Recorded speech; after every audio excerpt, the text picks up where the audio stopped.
ایک مزدور تھا، ایک دن وہ کام پہ نہیں گیا۔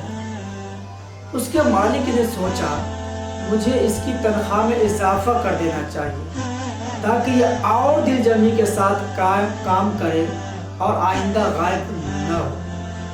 اگلے دن اس نے تنخواہ میں زیادہ پیسہ دیا۔ مزدور نے خاموشی سے رکھ لیا، لیکن کچھ دنوں کے بعد پھر وہ غائب ہو گیا۔ مالک کو بہت غصہ آیا۔ اس نے تنخواہ میں اضافہ کی گئی رقم کو ختم کر دیا اور پہلی تنخواہ دی۔ مزدور خاموشی سے تنخواہ لے کر خاموش رہ گیا۔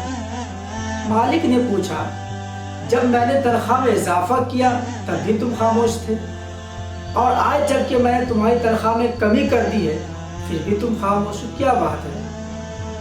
مزدور نے کہا پہلی مرتبہ جب میں غیر حاضر ہوا تھا اس دن میرے گھر میں بچہ پیدا ہوا تھا، تو میں نے آپ کی طرف سے بڑھائی گئی تنخواہ کو میں نے اس کا رزق سمجھا جو بچہ اللہ کی طرف سے لے کے آیا، اور دوسری مرتبہ جو میں نے غائب ہوا اس کی وجہ میری ماں کی وفات تھی، اور آپ کی طرف سے جو تنخواہ میں کمی کی گئی تو میں نے اسے وہ رزق سا خیال کیا جو میری ماں اللہ کے پاس لے گئی۔